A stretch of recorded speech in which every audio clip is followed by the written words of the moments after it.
Welcome, everybody, to Aligning with Success. It's April, what, 16? Yeah, Mhm. Monday, April 16. Time just seems to be whizzing by. How do you like this shirt of mine? You can get yours at lifeandbalancetools.com. These are awesome. Good quality, these shirts.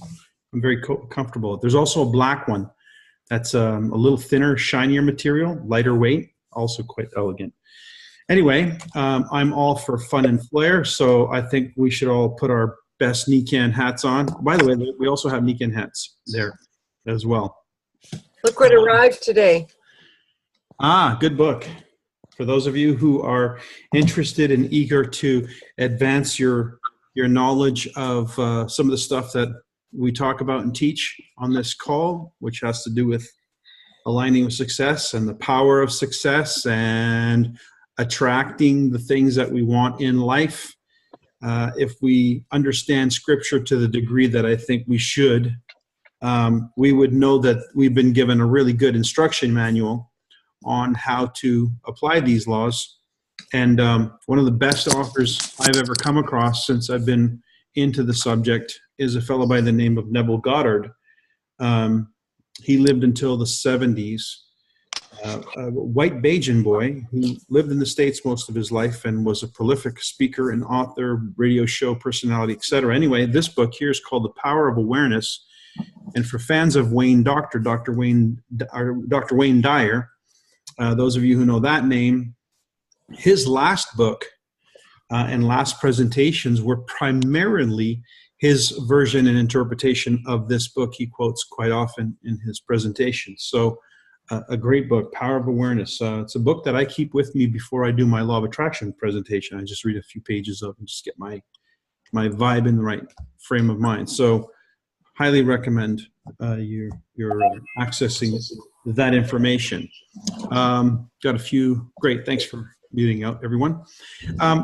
So last time our conversation was about posturing, and I just want to get some feedback on how, correct me if I'm wrong, we did speak about posturing last conversation. Yeah, okay, good. And I think it's really important that we do that for our own health, our own benefit, as well for the benefit of other people who are highly distracted. And before I even get into that, I just want to say a sort of a shout out to Tony Robbins. This weekend, yesterday actually, I think it was, how many of you were blizzard in, snowed in, iced in? The weather's been funky around here, boy. We have mountains of ice now. I got on my deck like 4 feet of a mountain of ice, and it came down in crystal pellets. So it wasn't actually, it was all crystal. And it was like watching, when you pour sugar, it just starts to pile up and pile up. It was just like watching sugar pour on my it was so interesting. Anyways, in that day of doing nothing, I ended up watching a movie that Botanis had recommended I watch called I'm Not Your Guru. It's Anthony Robbins, and it's on Netflix, and I highly, highly recommend. If you can get past some of the language that he utilizes, mostly for effect, by the way, you will, I think, see something spectacular in that film. I was so impressed with the work he's doing and where he's coming from, because he's sort of the embodiment, I think, of a lot of the principles that we talk about, and puts it in everything he does. So very brilliant guy, and a very interesting presentation of that information. So getting back to the idea of posturing, and he has absolutely no issues with posturing, as you will see. It has to do with sort of recognizing the value and the worth of what it is, number one, that you bring to the table, and then number two, what it is that you're offering people based on the fact that you know something they don't know, what you know, to the degree you know about Nikan and the value that you're offering. And it's really easy for us to fall into this idea of political correctness and be hesitant about how we react.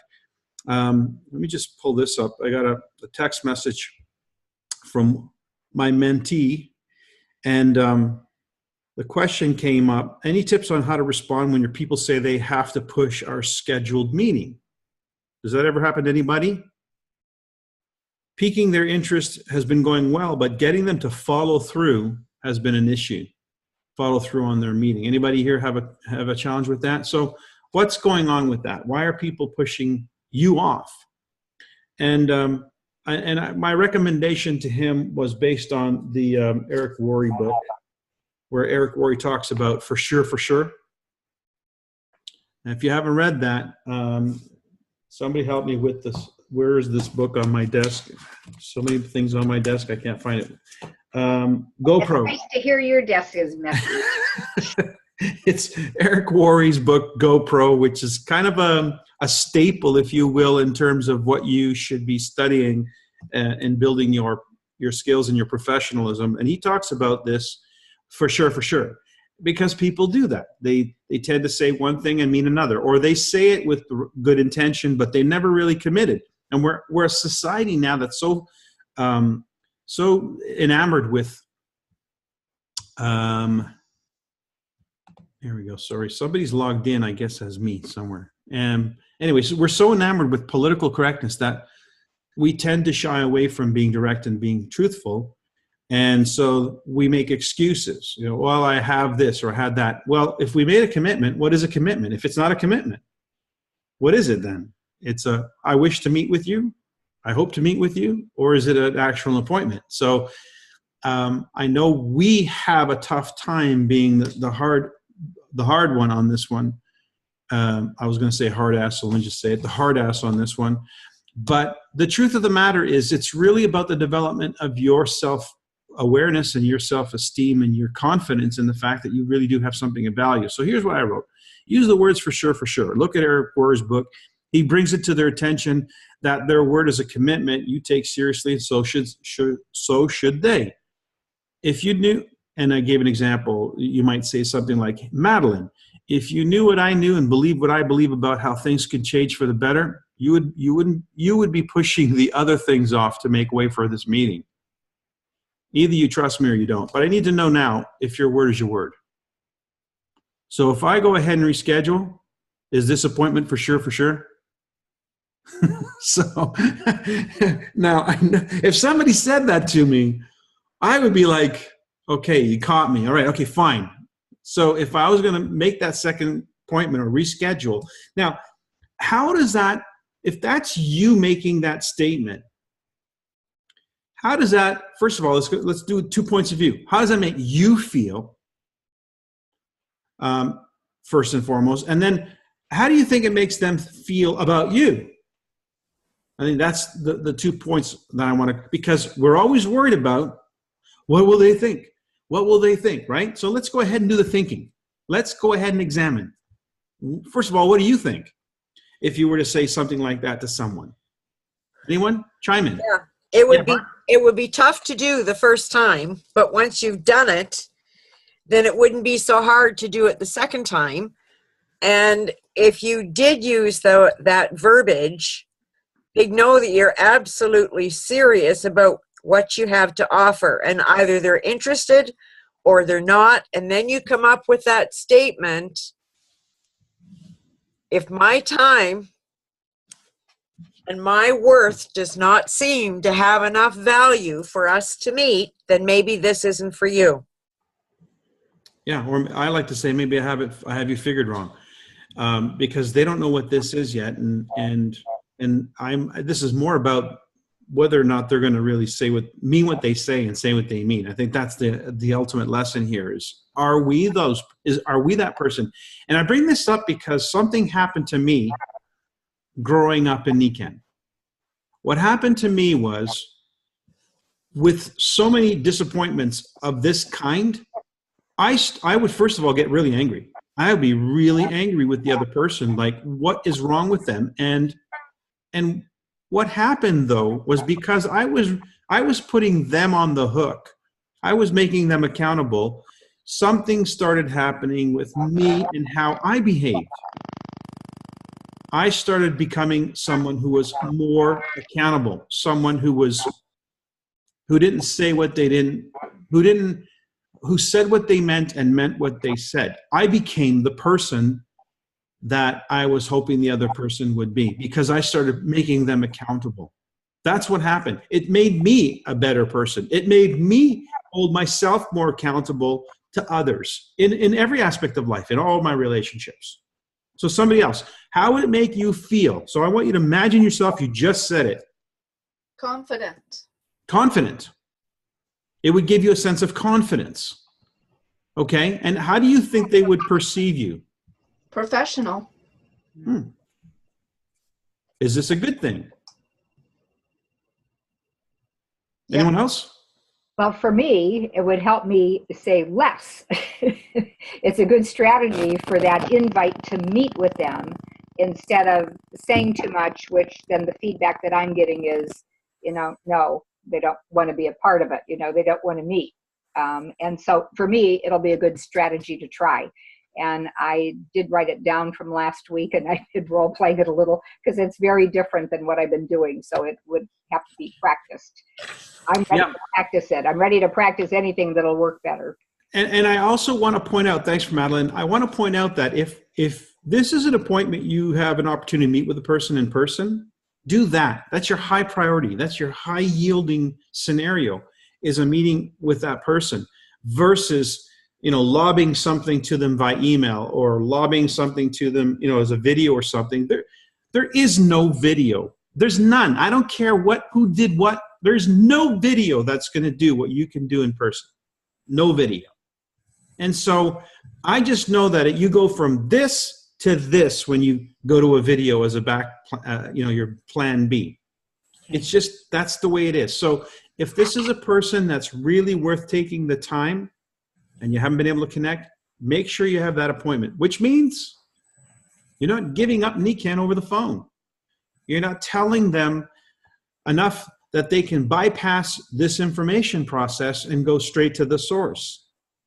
Because at this point in time, they don't know what it is. But if you lead them to believe there's a company, there's a product, there's a this, then all of a sudden, they're going to want to know what it is. You got a website. Doesn't everybody say that?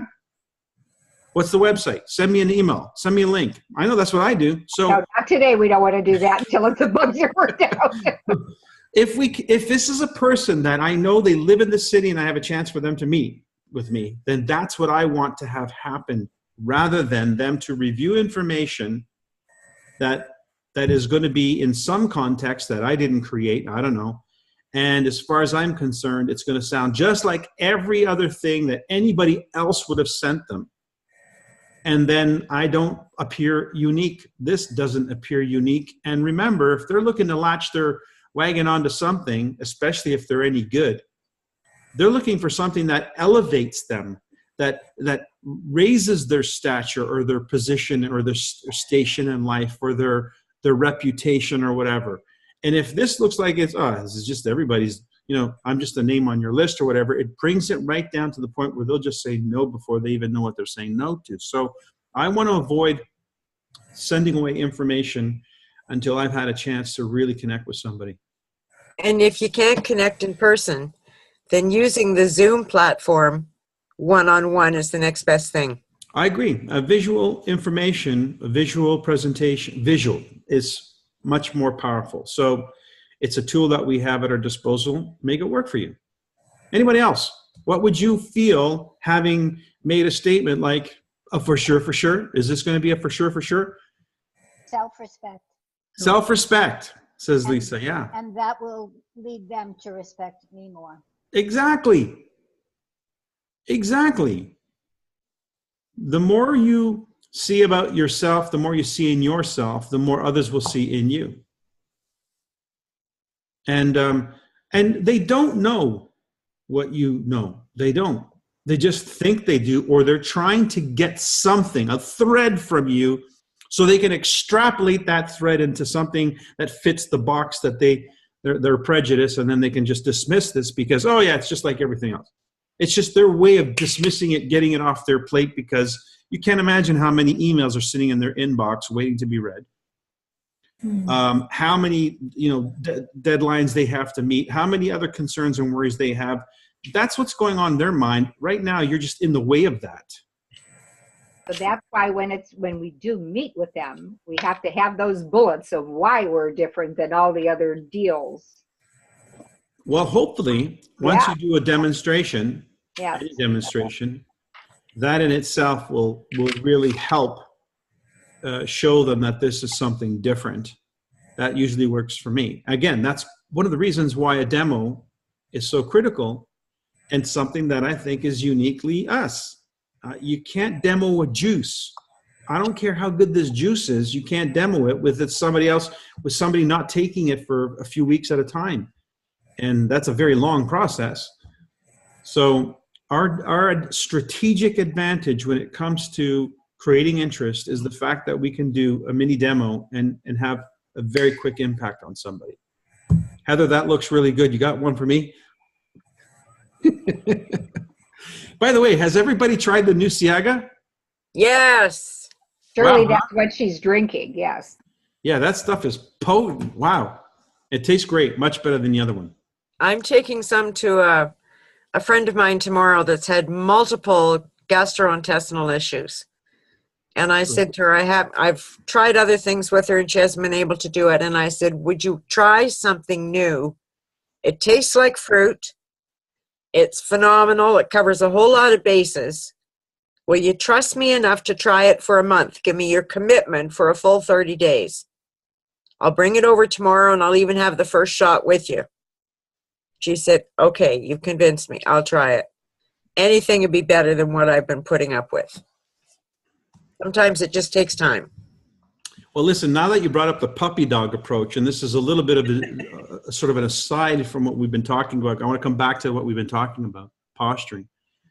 The puppy dog approach, for those of you who don't know, is, you loan somebody a puppy. Can you watch my dog for a week, and then they fall in love with the dog and they don't want to give it back, that kind of thing.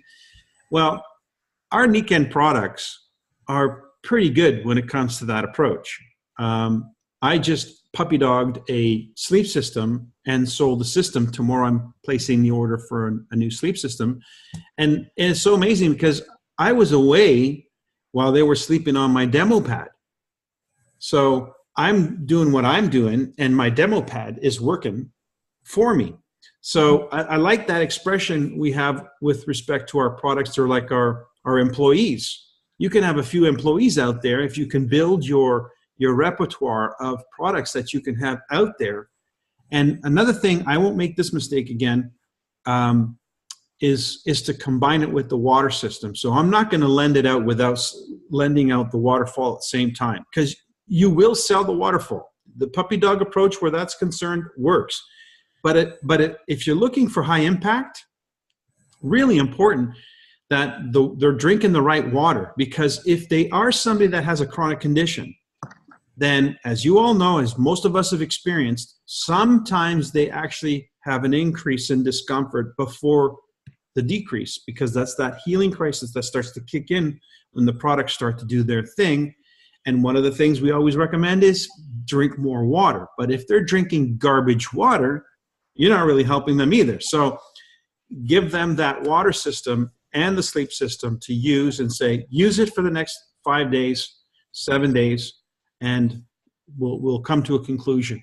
And obviously follow up, because it was one of the things that came up was the very first night this person experienced an increase in discomfort. And she said, you did say that would happen. I said, yeah, I thought that might happen, given, you've had this situation for many, many years. So bear with me. Next 3 to 5 days, it usually passes, and that's when you start to get back onto that road, because it's really a process that you're in.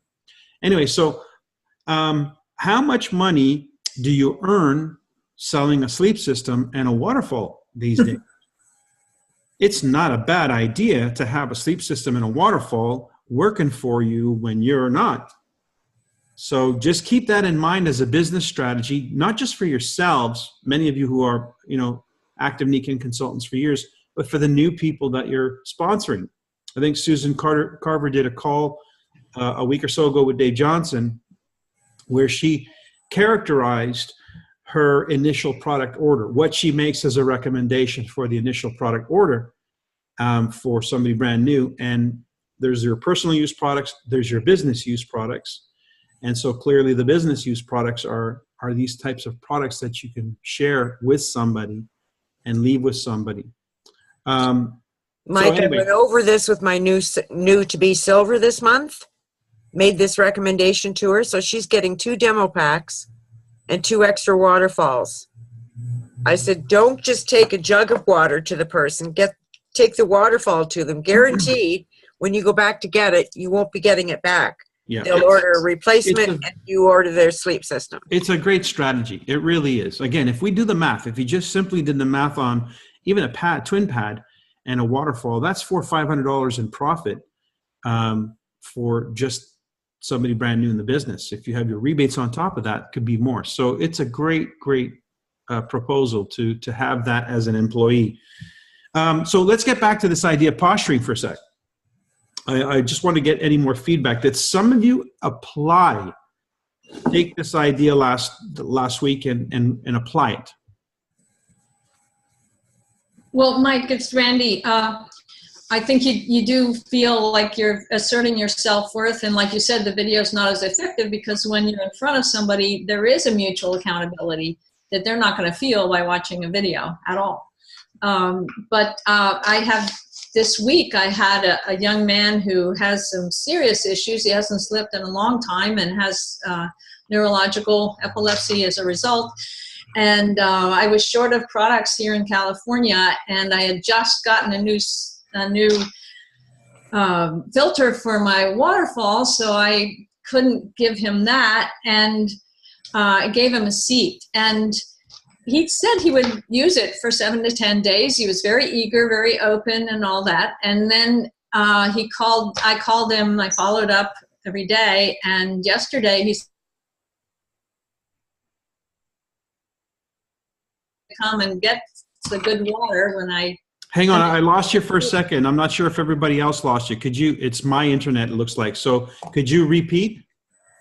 Oh, okay. So he came over and I gave him a seat to sleep on. He had the first night was not good. Second night was good. Third night, didn't notice a lot. And then when I called him yesterday, he said he decided not to use it anymore because he thinks his problems are more psychological because he's living with his dad and his brother.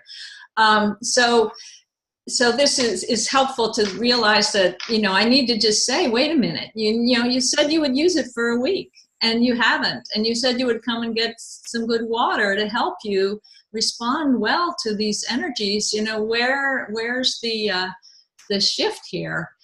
And he said he's just going to bring everything back. And I do have demo pads now. They came in on Friday. And I said, I can give you a full pad now. He's like, no, I think I'm done. So I am going to, question him, what's changed? Why are you not doing what you said you would do? Don't you want to see if this will change you? Because I know it would for sure.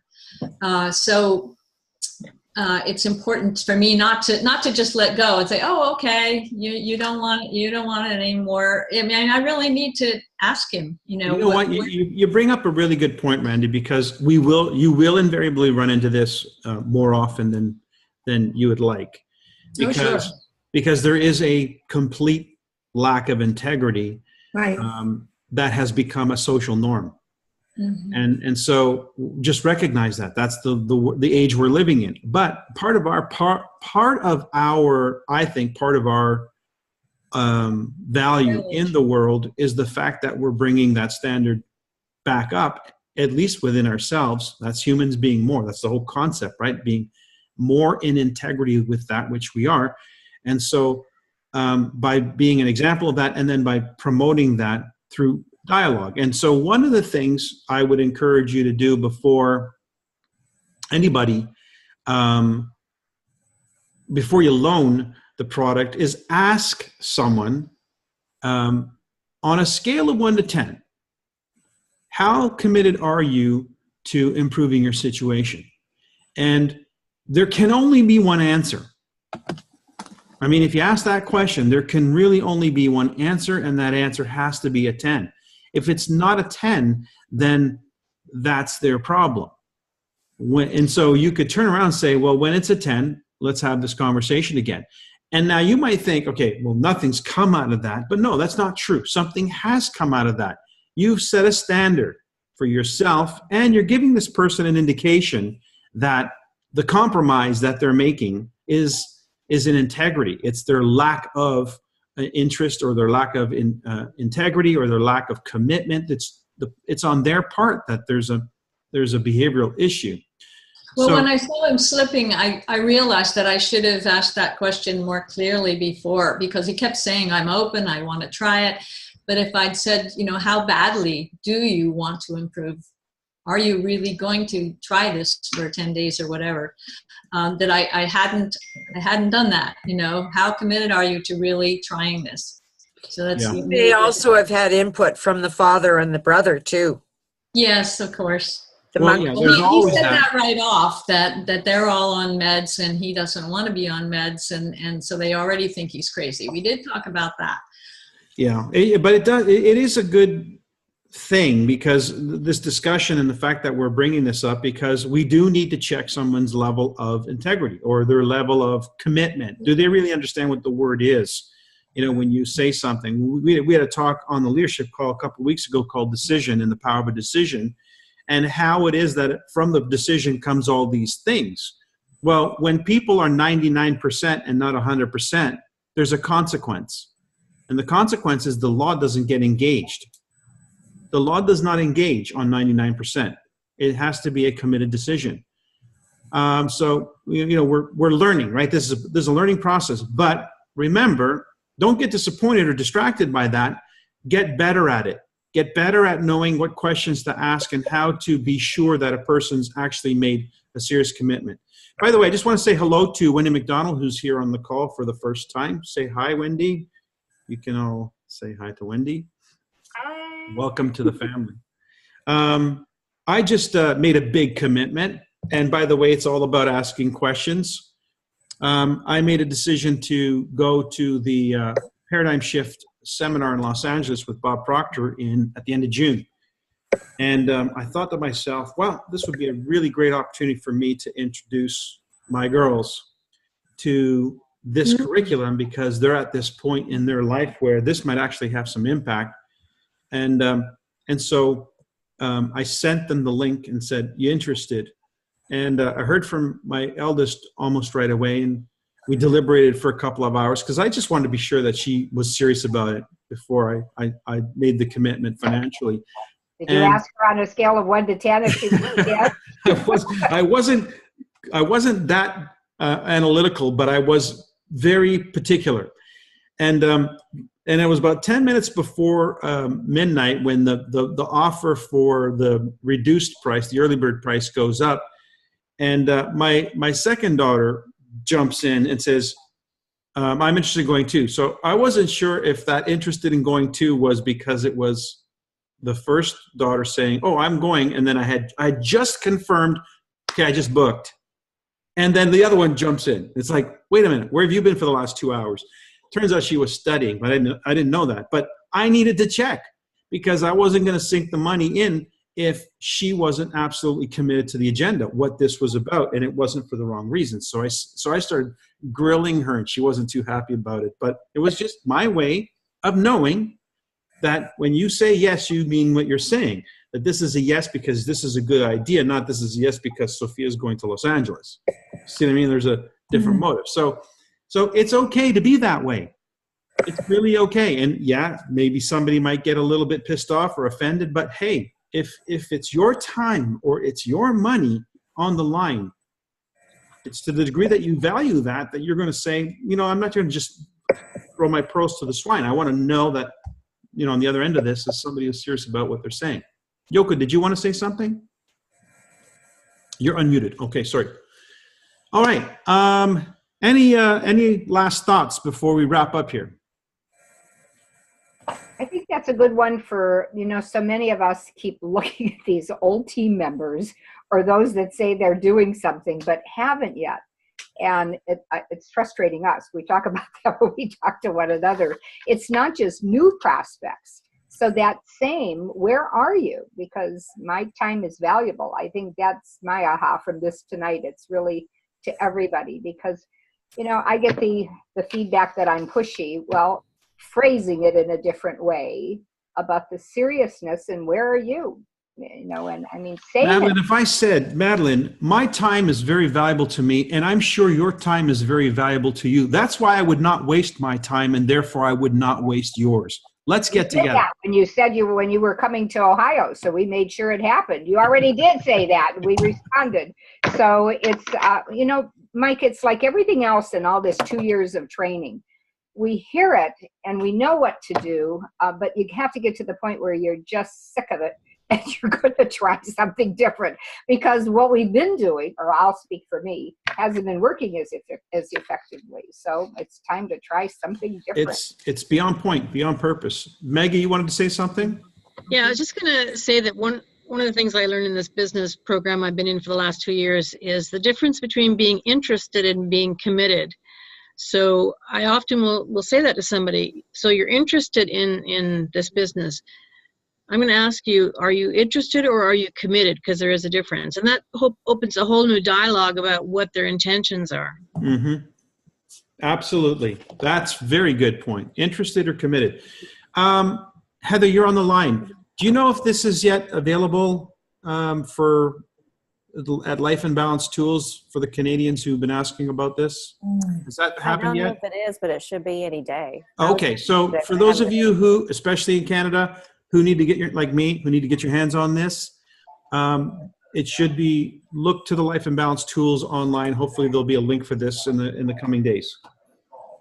Okay, well, that's a wrap for me. A lot of ink trying to print them off to give them to people. Yeah, you just don't A want to do, fortune in ink. you know, there's McLuhan, is it Malcolm McLuhan? Oh, I forget the guy's name. Anyway, he was a Marshall marketer. McLuhan. Marshall McLuhan. McLuhan. Marshall McLuhan. Marshall McLuhan said, the medium is the message. So if people look or see and it doesn't look professional, doesn't feel professional, it doesn't matter what's in it. In their mind, it's already prejudiced. So it has to look and feel what you're trying to communicate, which, by the way, not only speaks to the tools, but also the venues.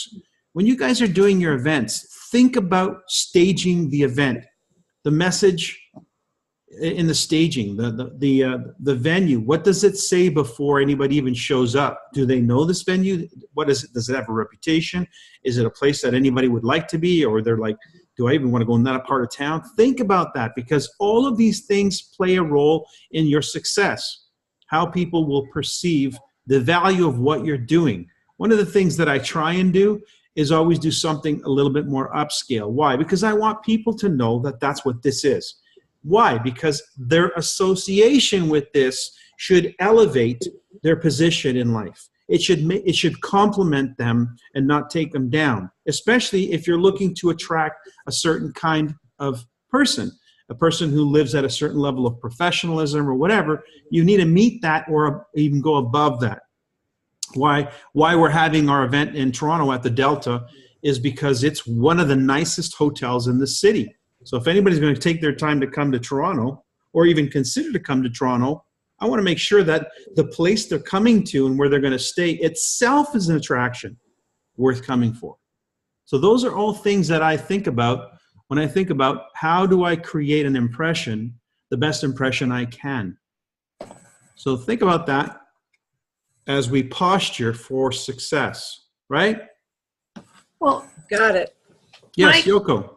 one thing I could just maybe interject, I had some nice success in about 10, 12 days. And I think a lot of it is mindset. And just before we start talking to people, I mean, for me, what's worked the best is, just the fact, well, always the morning and daily law of attraction and, your own little exercise. But the most important point is, I call it, it's almost like you have to psych out your prospect. And the point of that is just say, hey, I can't tell you how exciting this is. In other words, you preface that with a few, I call it massaging events or exciting, things that have been going on, whether they have now or whether they happened 2 months ago. The point of it is the prospect doesn't know. And the most important point is that you get them engaged into the fact of doing it now. So it gives them that enthusiasm to even listen more or even think about doing it more. Absolutely. You said that a lot of it is your mindset. I would argue that all of it is your mindset. Okay. Everything stems from Right. that. Yes. And so, yeah, we need to condition ourselves every single day. And it has to be a discipline. It literally has to be like brushing your teeth. You have to make a point. I have on my phone a list of things that I go through every single day. They ping me at a certain time of the day when I want them to. And then I have to check them off because I know that if I don't do it, I'll forget to do it. I'll slip into something else. I'll be distracted by something else. And then I will not be keeping with my regimen. And it's all about conditioning the mind because I know that what I'm attracting is a condition of my mind. And if you've listened to anybody who's ever taught success or the laws of success or who've written about it from the beginning of time, they're talking about the same thing. So if we're going to be successful in anything in life, whether it's Nikan or life, it's about grasping this concept that we are creating the outcome, the experience through the condition of our mind. And most of us are in autopilot. We're mostly in autopilot. We're not really thinking. We're just simply reacting to the stimulus around us. And we've got to make a point of taking ourselves off autopilot, if at least for 15 minutes a day, and conditioning ourselves. Why the life cycle plan, your vision board, is such a great tool is because it's a reminder of the commercial that you're giving yourself. You know, if commercials didn't work, if advertising didn't work, well, you know, we know it works. So why not advertise to ourselves? This is what we're talking about. It's the 15 minutes before you get on your day started, maybe the last 15 minutes of the day, that condition, those little stop gaps are for you to tune the frequency, tune to the channel, to the station that you want to be hearing. And then that's what you're going to be experiencing. So really good insights on this call. Thanks, everybody.